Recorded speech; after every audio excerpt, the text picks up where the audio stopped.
Momentum dan impuls. Apa itu momentum? Momentum adalah kecenderungan suatu benda untuk terus bergerak dalam arah gerak awalnya, atau kemampuan suatu benda untuk mempertahankan keadaan dia supaya dia tetap bergerak. Momentum dirumuskan dengan P sama dengan M kali V. P itu adalah momentum, satuannya adalah kilogram meter per sekon, dan M adalah massa benda, satuannya kilogram, dan V adalah kecepatan benda, satuannya adalah meter per sekon. Berikutnya adalah impuls.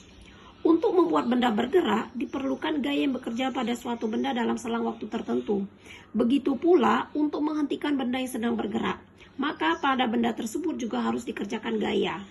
Hasil kali antara gaya dan selang waktu gaya yang bekerja pada benda tersebut disebut dengan impuls, sehingga dirumuskan dengan I sama dengan F kali delta T.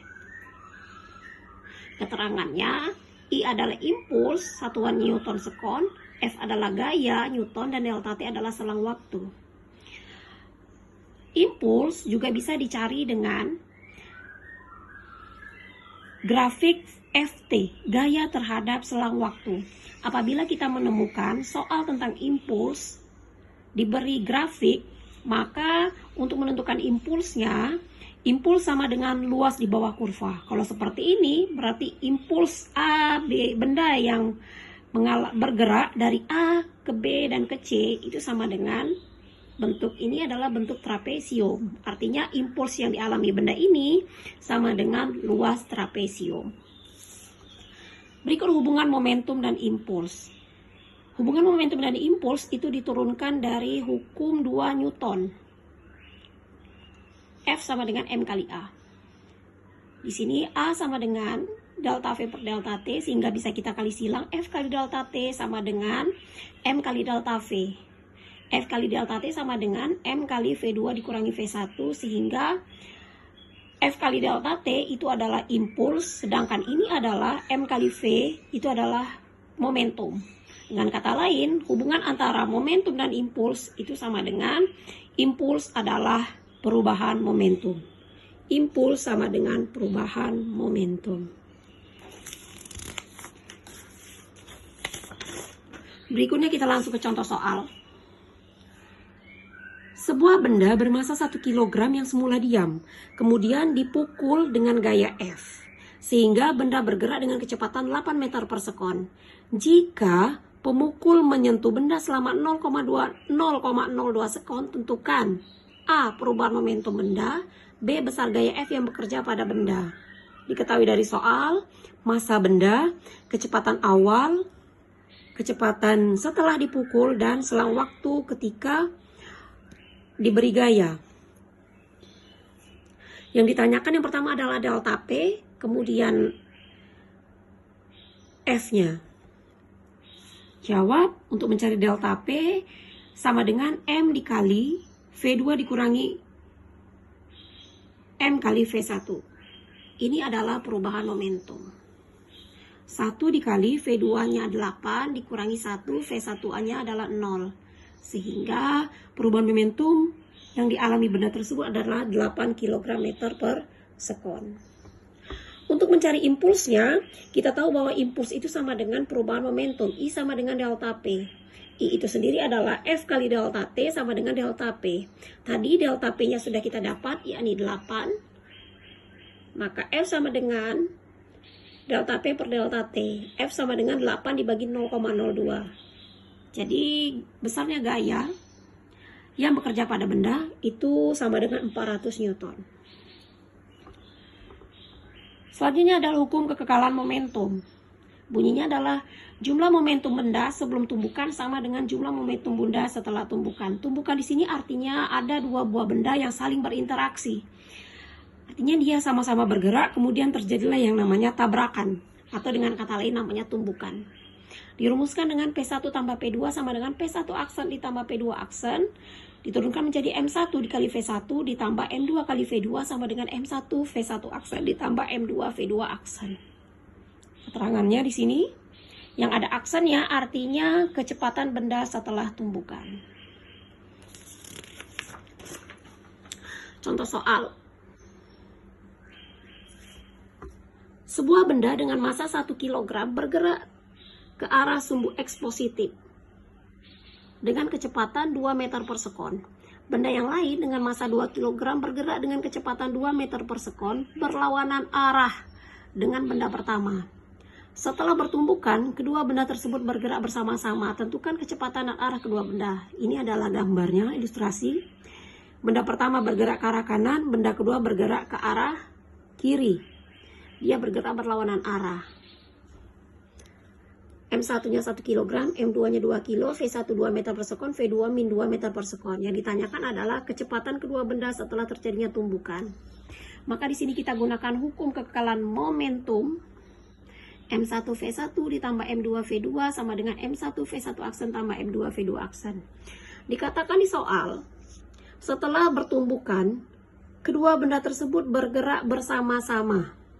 Setelah bertumbukan, kedua benda tersebut bergerak bersama-sama. Artinya, setelah terjadinya tumbukan, kedua benda ini menempel. Kedua benda menempel, bergerak ke satu arah.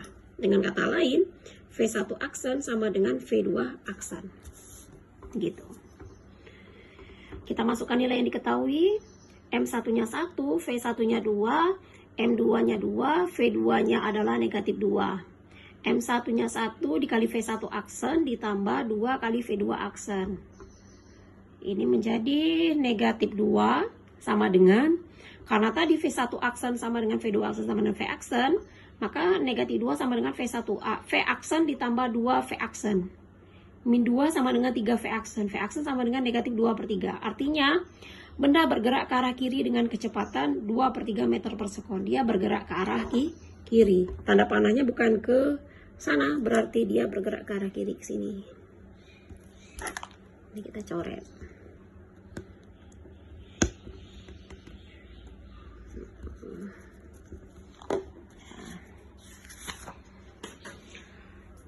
Selanjutnya tentang tumbukan. Tumbukan dibagi menjadi 3. Yang pertama adalah tumbukan lenting sempurna. Berikut ilustrasi gambarnya. Apabila ada dua buah benda bergerak dengan masing-masing kecepatan V1 dan V2, kemudian dia berinteraksi, terjadilah tumbukan. Maka setelah tumbukan, bisa jadi kedua benda itu, yang pertama dia bergerak ke kiri, benda kedua bisa bergerak ke arah kanan dengan masing-masing kecepatan V1 aksen dan V2 aksen. Nah, untuk tumbukan lenting sempurna ada syarat-syarat penyelesaian soal. Yang pertama, berlaku hukum kekekalan momentum. Yang kedua, gunakan koefisien restitusi E sama dengan 1. Kemudian, pada tumbukan lenting sempurna, energi mekanik sebelum dan sesudah tumbukan itu tetap, sehingga dia juga memenuhi hukum kekekalan energi kinetik. Untuk yang kedua, ada tumbukan lenting sebagian.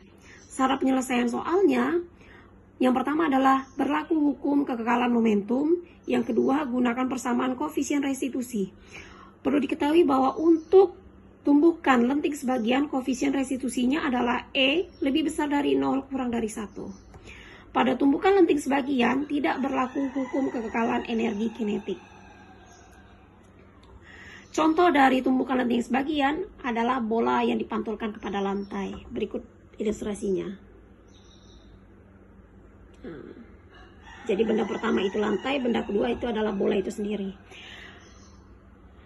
Nah, dari bola yang dipantulkan kita bisa menentukan tinggi pantulan bola ke N menggunakan persamaan E sama dengan akar dari HN per HN kurang 1. Atau boleh kita buat di sini, misalnya akar dari H4 per H3 sama dengan akar dari H3 per H2 sama dengan akar dari H2 per H1.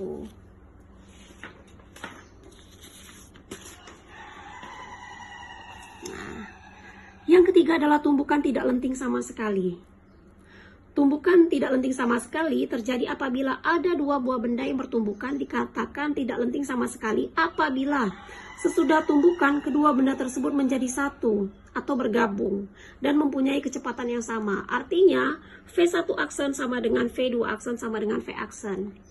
Syarat penyelesaian soalnya untuk tumbukan tidak lenting sama sekali, yang pertama adalah berlaku hukum kekekalan momentum. Kemudian koefisien restitusinya E sama dengan 0. Dan kecepatan kedua benda setelah tumbukan itu adalah sama. Berikut adalah ilustrasinya. Ini sebelum tumbukan, saat tumbukan, dan setelah tumbukan. Bisa dia bergerak ke arah kanan semua atau bergerak ke arah kiri semua. Untuk tumbukan tidak lenting sama sekali. Jumlah energi kinetik benda sebelum tumbukan lebih besar daripada jumlah energi kinetik setelah tumbukan. Dengan kata lain, pada tumbukan tidak lenting sama sekali, terjadi pengurangan energi kinetik. Sehingga hukum kekekalan energi kinetik tidak berlaku. Ini adalah contoh soal tentang tumbukan.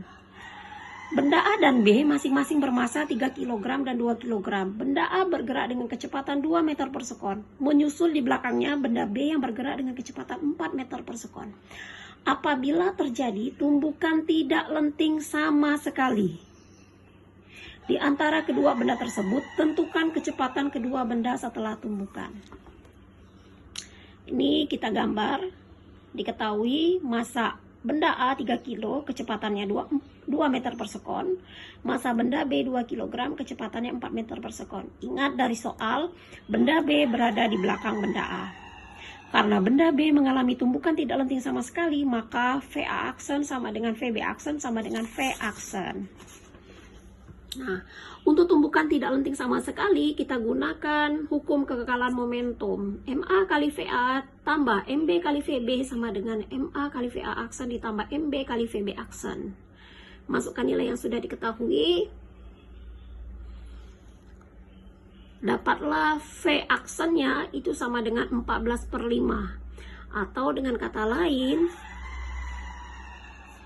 kecepatan kedua benda setelah tumbukan VA aksen sama dengan VB aksen sama dengan 14/5. Sama dengan 2,8 meter per sekon. Nilainya positif, berarti dia sama-sama bergerak ke arah kanan. Contoh soal yang kedua, sebuah bola dilepaskan dari ketinggian 8 meter. Setelah menumbuk lantai, bola tersebut mengalami pemantulan setinggi 5 meter. Pertanyaannya, hitung koefisien restitusi pantulannya. Yang B, berapakah ketinggian pantulan berikutnya? Dari soal diketahui, ketinggian mula-mula 8 meter, ketinggian pantulan kedua 5 meter. Yang ditanyakan, A, koefisien restitusi, B, ketinggian pantulan ketiga.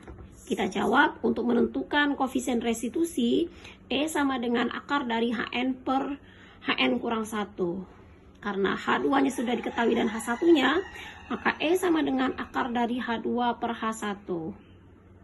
E sama dengan 5/8. E sama dengan akar dari 0,625 atau E sama dengan 0,79. Terbukti bahwa pantulan bola merupakan salah satu contoh dari tumbukan lenting sebagian. Memiliki koefisien restitusi, E-nya berkisar dari lebih dari 0 kurang dari 1. E-nya lebih dari 0 kurang dari 1, itu benar. Kemudian untuk mencari yang B, tinggi pantulan ketiga, kita gunakan E sama dengan akar dari HN per HN kurang 1. Maka E sama dengan akar dari H3 per H2. Akarnya pindah ruas ke sebelah kanan. Tadi hanya E-nya akar 0,625 sama kuadrat H3 per 5. Ini karena dikuadratkan hilang akarnya. 0,625 sama dengan H3 per 5. H3 sama dengan 5 dikali 0,625 sama dengan 3,125 meter. Jadi tinggi pantulan pertama itu adalah 3,125 meter. Ini ada tips dan trik. Apabila ada dua buah benda bermasa sama, MA sama dengan MB, yang bergerak dengan kecepatan awal VA dan VB, mengalami tumbukan lenting sempurna, maka kecepatan kedua benda setelah tumbukan itu bisa langsung kalian gunakan persamaan ini. Kecepatan benda A setelah tumbukan sama dengan kecepatan benda B. Kecepatan benda B setelah tumbukan sama dengan kecepatan benda A.